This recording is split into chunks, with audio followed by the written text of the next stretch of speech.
A bubble is temporary. It rises to the surface of the water for a few seconds of glory and bursts, leaving little impact, and it is quickly forgotten. Such is life in the content sea of Netflix. Bubble is not a good movie, and unlike many uninspiring films, I don't think it ever really had the chance of being a good movie. Yet I was hoping to like it anyway, because it seemed like it had some interesting ideas at first. This is my review of Bubble. Let's talk about what went wrong. I'm first going to discuss what I think are the three main problems with the movie, then take a deeper dive into a specific aspect of storytelling I want to talk about. While I am not going to spoil specifics about the ending, this review will probably feel kind of spoilery. Most of what I'm going to talk about is what this movie doesn't do, like setups with no payoff, and unexplained plots. That shouldn't matter, as you shouldn't watch or care about this movie. I only knew a few things going into this. I didn't even watch the full trailer, wary of how many trailers often spoil too much of a story. The first things I heard about this movie was that it was on Netflix, and it was directed by Tetsuro Araki. More on him in a second. The second things I heard about it were the opening sentences of the Kotaku article on it. Attack on Titan director's Netflix anime looks like a post-apocalyptic Mirror's Edge. The whole thing is a unique twist on the original Little Mermaid fairy tale, only instead of a girl falling in love, having her heart broken, and turning into bubbles, here's a bubble falling in love and becoming a girl. That piqued my interest, but it really made me wonder how the story was supposed to be pulled off. That really only made me want to watch it more. There are many things that can turn me off of something before I even watch it, but I have tried to not let the premise be one of these. You can make almost any story interesting, and anime is especially good at it. Just in the last anime season we had a breakout hit about an ancient Chinese tactician reincarnated in the Tokyo underground music scene. A parkour mermaid movie sounds about as doable as that. You can't really judge. One of my favorite movies of all time is Kimi no Na wa, Your Name.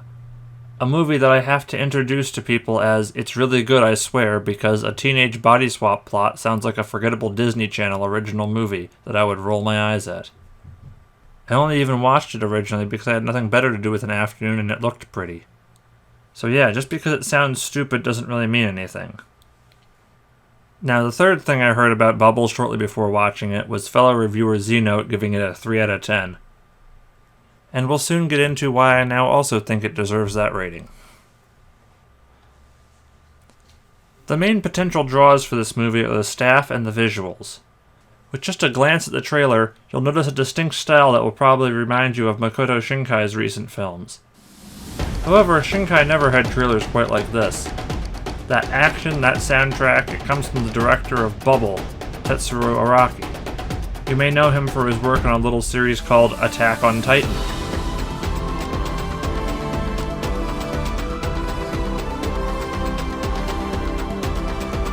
As I've not actually watched Attack on Titan, I'll try to refrain from comparisons to it, but Araki has gone from high-octane action to high-octane action for most of his career.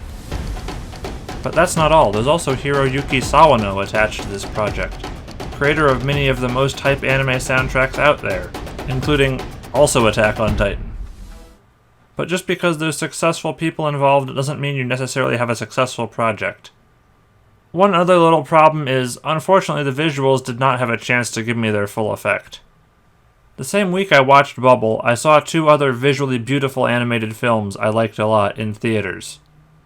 Even if I expected it to be bad, I would have gone to see Bubble in a theater too. But I can't, it's a Netflix release, so I watched it on a small screen at home. Bubble is a fundamentally broken idea right from its beginning. I recently reviewed another movie I was disappointed in that appropriates aspects of a widely known fairy tale in Belle. But for how much I didn't like it, Belle at least knows what Beauty and the Beast is about and uses it to try to extract or subvert meaning from it. Bubble uses the story of the Little Mermaid for no particular reason and says nothing at all with it. There are 3 main problems with the movie's plot that make it uninteresting and unsatisfying to watch. Bad idea 1, the underdeveloped mermaid.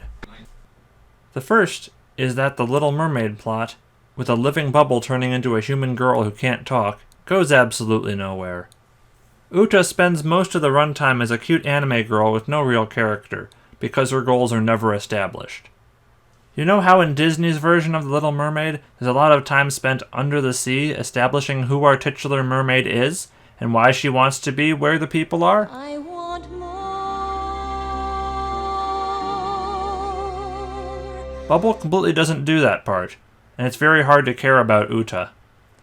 Now, the movie could have been good still if it focused on the rest of the cast's efforts to understand Uta and her goals, as they and the audience try to figure out her alien presence.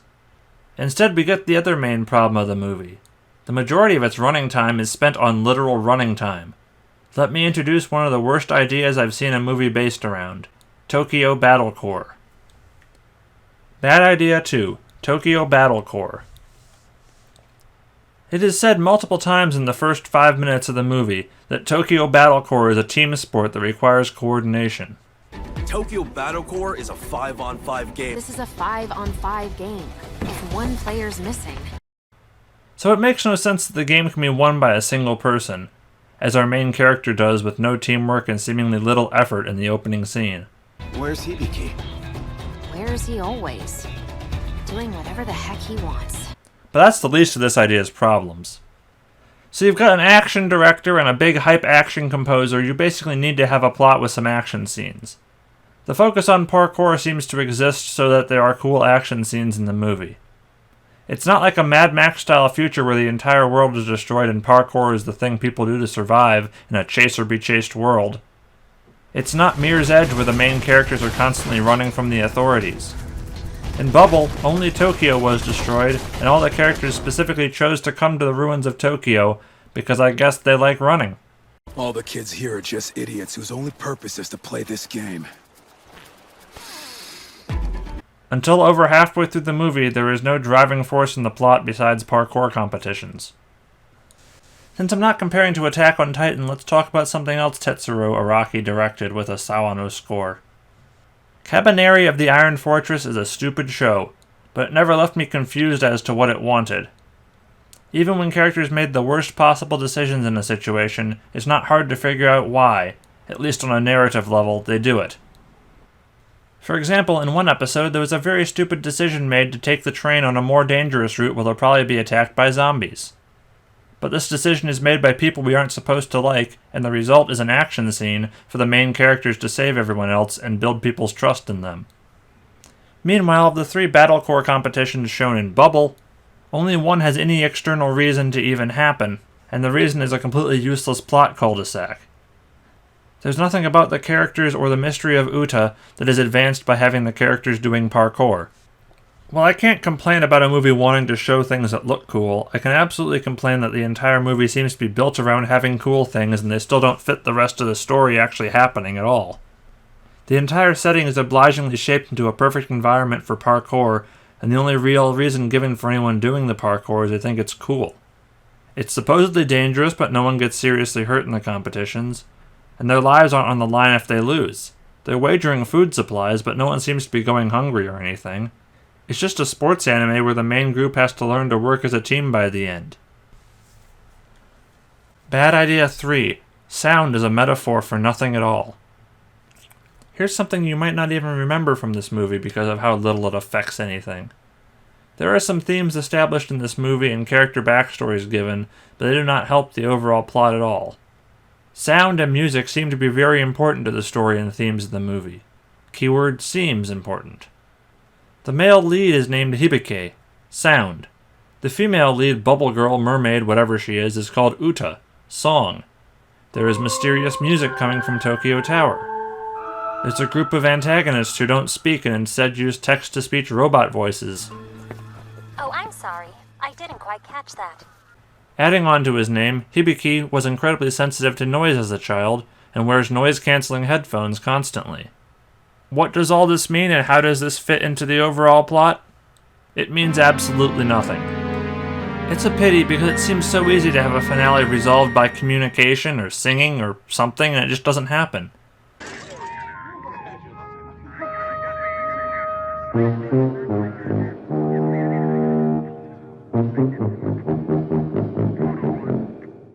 You just have a bunch of stuff set up for no reason.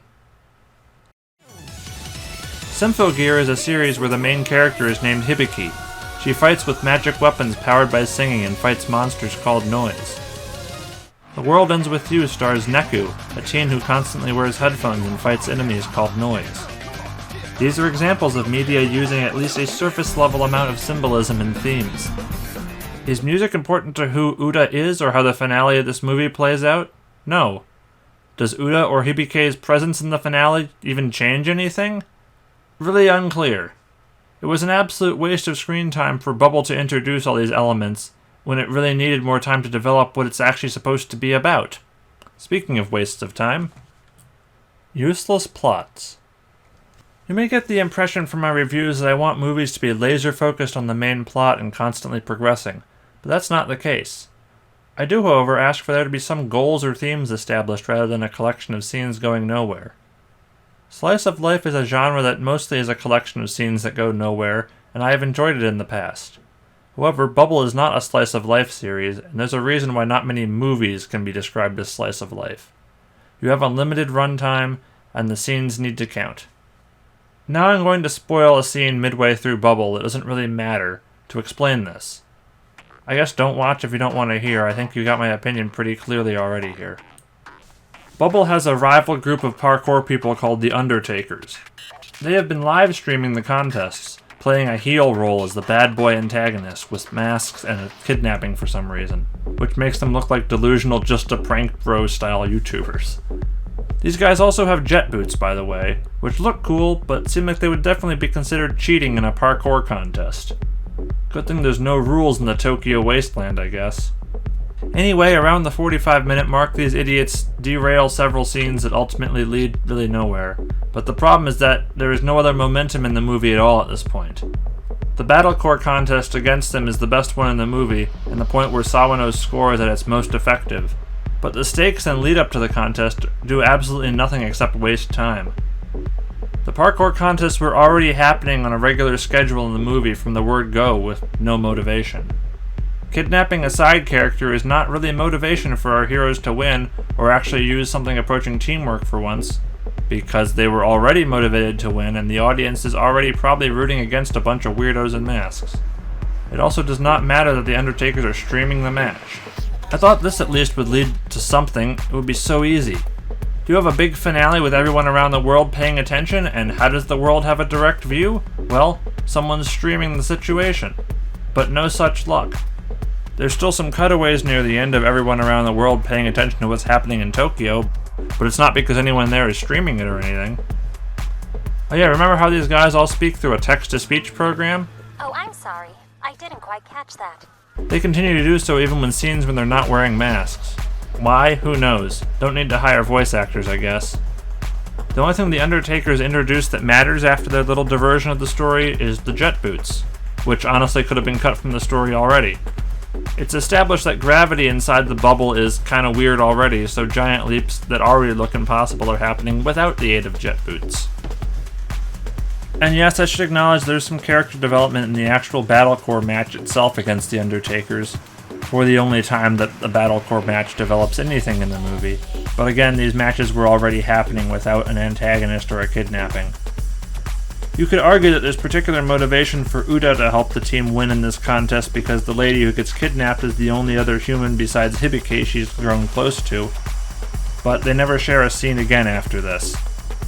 And again, none of this drives the plot, the finale just kinda happens after this, unrelated to what happened in the match. So it's time to mention once again that the ending of this movie is a confusing mess. If it was clearer what the ending is even trying to convey thematically, I'd probably have more to say. But the story itself doesn't seem to have much to say, so let's just cover a couple other points and wrap this review up. The ending will just be a long list of why, what, how, that isn't really interesting to break down. I've already given this movie more time than it deserves. Soundtrack. The soundtrack is not great. Sawano has done much better.